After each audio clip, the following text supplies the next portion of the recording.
ایسے لوگوں کے ہتھے مت چڑھ جانا جن کے بیان کی جادوگری آپ کو مرعوب کر، ایسے بیانوں سے بچ کر رہو۔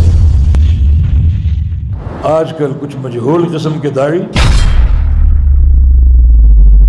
لوگوں کے عقیدے خراب کرنے پر تلے ہوئے کہ صرف زور بیان اور بیان کی جادوگری اس سے متاثر ہو جاتے ہیں، جن میں ایک فنکار یہ جہلم کا مرزا ہے، رافضیت کا ترجمان، یہ چرب اللسانی، اس سے ہم متاثر ہو جاتے ہیں۔ محمد الرسول اللہ صلی اللہ علیہ وسلم، محمد صلی اللہ علیہ وسلم اللہ کے رسول ہے۔ یہ وہ شخصیت ہے جس کا چرچا اور تذکرہ پیدائش سے پہلے ہی شروع ہو چکا تھا۔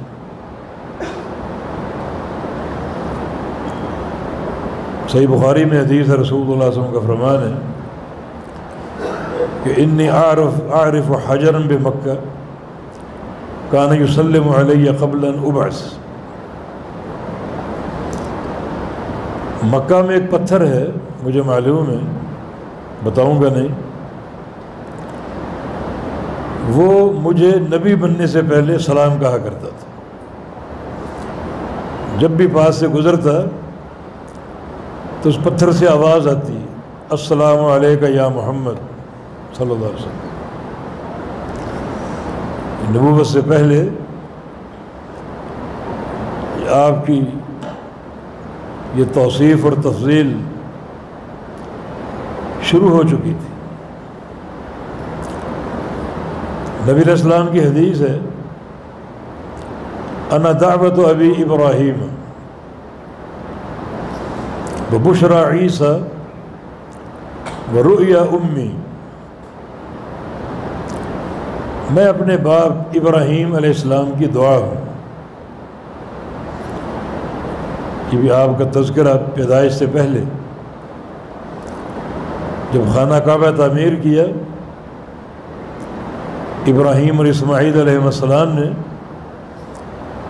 تو اس موقع پر کچھ دعائیں کی تھی۔ ان میں سے ایک دعا، ربنا وابعث فیہم رسولا منہم، کہ یا اللہ جہاں یہ گھر بنایا ہے اس قوم میں ایک رسول بھیج جو انہی میں سے ہو، جس کے 3 کام ہوں، یتلو علیہم آیاتک ویعلمہم الکتاب والحکمہ ویزکیہم، تیری آیات کی تلاوت کرے اور قرآن و حدیث کی تعلیم دے اور ان کا تزکیہ نفس کرے۔ یہ سارے کام وہ شخصیت کرے، یہ شخصیت محمد الرسول اللہ صلی اللہ علیہ وسلم کی۔ یہ آپ کی پیدائش سے بھی ہزاروں سال پہلے آپ کا تذکرہ، آپ کا چرچا ہو رہا ہے اور آپ کی بعثت کی دعائیں ہو رہی ہیں کہ گھر تو بنا دیا ہم نے، مگر ایک سچا انسان جو صحیح معنی میں گھر کو آباد کرنے والا ہو وہ مبعوث فرما۔ یہاں ایک نقطے کی بات ہے کہ مسجد ان دیواروں اور سنگ مرمر کا نام نہیں ہے، اصل مسجد اس شخصیت کا نام ہے جو اس کو آباد کرے، جو اس مصلی کا وارث ہو اور اس منبر کا وارث ہو، جو مصلی کا حق ادا کرے بالکل مسنون نماز پڑھا کر،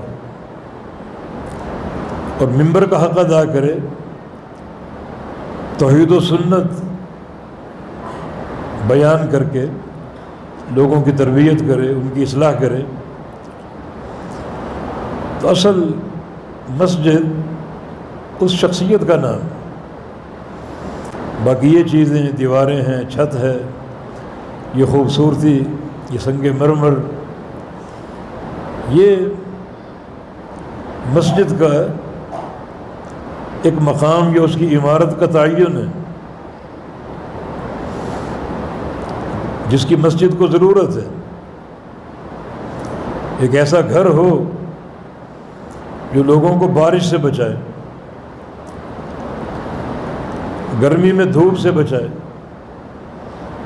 تو یقیناً یہ ساری چیزیں بھی مسجد کا حصہ ہیں۔ مگر اصل مسجد جو ہے وہ شخصیت کا نام،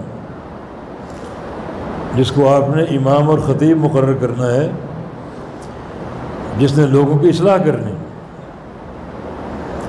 یہ ایسی مساجد ہیں بڑی خوبصورت عالی شان، لیکن امام یا خطیب صفر ہونے کے قابل، اس کا حق ادا نہیں ہو رہا۔ تبارکیف ابراہیم علیہ السلام کی دعا کہ جہاں یہ گھر بنایا ہے اس قوم میں ایک رسول بھیجنا جو انہی میں سے ہو۔ انہی میں سے ہونے کا معنی یہ کہ اس کی پرورش، پیدائش، اس کی جوانی اسی قوم میں گزری ہو،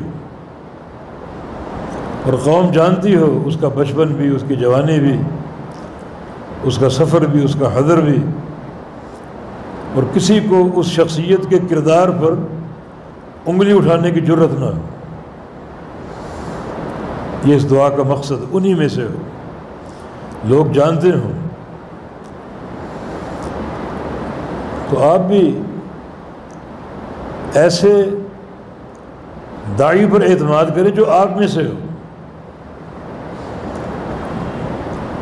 جس کا طلب علم معروف ہو، جس کا ماضی معروف ہو۔ آج کل کچھ مجہول قسم کے داعی لوگوں کے عقیدے خراب کرنے پر تلے ہوئے، اور ہم ان کے صرف زور بیان اور بیان کی جادوگری اس سے متاثر ہو جاتے ہیں، جن میں ایک فنکار یہ جہلم کا مرزا ہے، رافضیت کا ترجمان، اور اس کی چرب اللسانی، اس سے ہم متاثر ہو جاتے ہیں۔ نبی علیہ السلام کی حدیث یاد نہیں؟ ان من البیان لسحرا، کچھ بیان جادو ہوتے ہیں، یہ وہ بیان ہے۔ اس ٹائپ کے لوگ ہیں، کوئی جہلمی ہے، کوئی غامدی ہے، کوئی قادری ہے، بس بیان کی جادوگری، جادو ہے کہ بیان کی تعریف نہیں،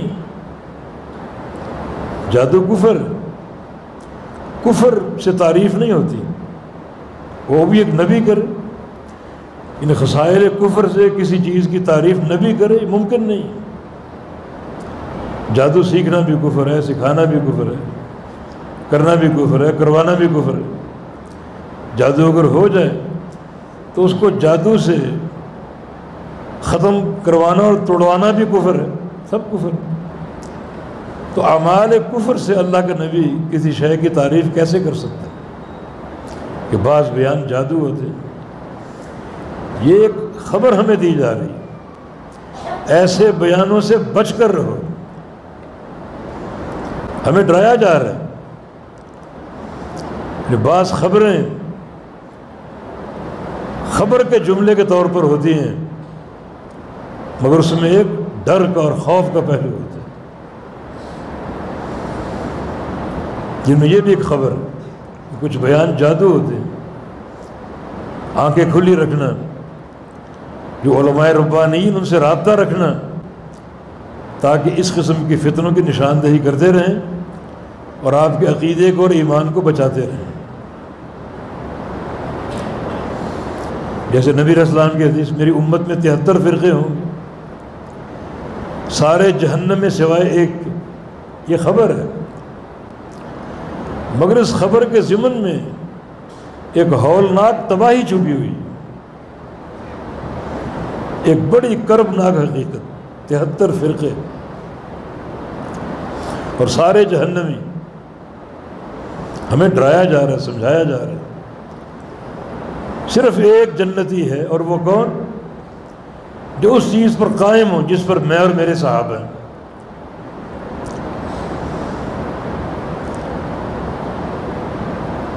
تو اس خبر کو سمجھنا ضروری، جو اس میں ایک ہولناکی چھپی ہوئی ہے اس کی معرفت ضروری۔ یہ بھی ایک خبر ہے کہ بعض بیان جادو ہوتے ہیں، اس حدیث کو صرف پڑھ کر آگے گزر نہ جانا، جو اس میں ہولناکی ہے، جو اس میں ایک بربادی کی داستان ہے، اس پر غور کرنا۔ ایسے لوگوں کے ہتھے مت چڑھ جانا جن کے بیان کی جادوگری آپ کو مرعوب کر دے۔ یہ لوگ جادوگر سے بڑھ کر خطرناک ہوتے ہیں۔ جادوگر جو اصل جادوگر ہوتا ہے، اس کا جادو، اس کا عمل ایک فرد واحد پر ہوتا ہے۔ رات کی تنہائیوں میں، اندھیروں میں، بعض اوقات قبرستانوں میں جا کر اپنے منتر کرتے، عمل کرتے۔ اندھیروں میں اس لیے کہ جنوں اور شیاطین کا ان کو قرب حاصل ہے، انہیں اندھیرے پسند۔ بکرے کالے ذبح کرو، مرغے کالے ذبح کرو، اپنے شیطان کو راضی کرنے کے لیے۔ اور ہماری قوم بیوقوف بن کر کالے بکرے تلاش کرتی، مارے ماری پھرتی۔ پتہ نہیں کہ یہ سارا جادو کا عمل، یہ شیطان کا تقرب ہے۔ تو ان کا جادو ایک فرد واحد پر ہوتا ہے، مگر بیان کے جادوگر آج میڈیا کا دور، اور ایک بات ایک پل میں لاکھوں لوگوں تک پہنچ جاتی ہے۔ تو جادوگر کا جادو ایک فرد واحد پر ہوتا ہے، اور یہ بیان کا جادوگر، اس کا جادو لاکھوں لوگوں پر ایک ہی وقت میں چلتا ہے۔ تو نبی علیہ السلام کی حدیث پر غور کرو، خالی یہ خبر نہیں ہے، ایک تنبیہ ہے، یہ تخویف ہے، اس میں ایک پہلو ڈراوے کا ہے کہ جب بعض بیان جادو ہوتے ہیں تو ایسے جادوگروں کو کھلی نگاہوں سے دیکھنا، یہ نہ ہو کہ ان کی زبان کی لچھے داری اس کی لپیٹ میں آپ آ جائیں۔ اور آپ کو اللہ تعالیٰ نے ایک معاشرہ، ایک ماحول دیا ہے۔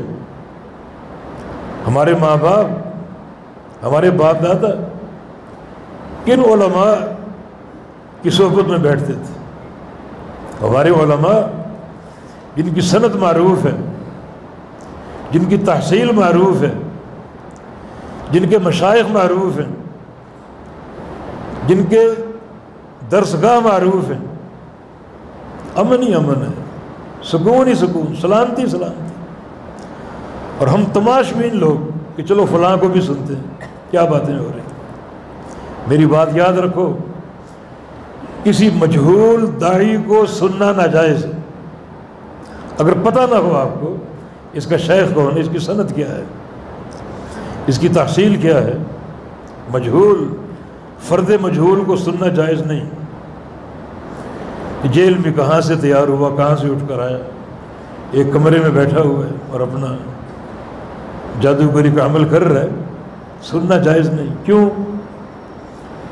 جہاں بدعت اور خرافات کی بات ہوگی، وہ آپ کے پاس علم ہو، مگر ایسے موقع پر جو شیطان کی سازشیں اپنے شباب پر ہوتی ہیں، شیطان وار کرتا ہے، اپنے دل کو اس کی طرف مائل کرنے کی کوشش کرے گا، اس کا اثر آپ پر چڑھانے کی، وہ رنگ آپ پر قائم کرنے کی کوشش کرے گا۔ کسی مجہول داعی کو نہیں سننا، جس کی سند معلوم ہو، جس کے اساتذہ معلوم ہو، جس کی درسگاہ معلوم ہو۔ ہماری درسگاہیں مشہور ہیں، ان میں بیٹھے ہمارے اساتذہ معروف ہیں، ان کی سند اللہ کے پیغمبر تک پہنچتی ہے، روحانی سلسلہ ہے، سلسلہ عالیہ، کوئی اس کا مقابلہ نہیں۔ اس کے ساتھ تعلق جوڑو۔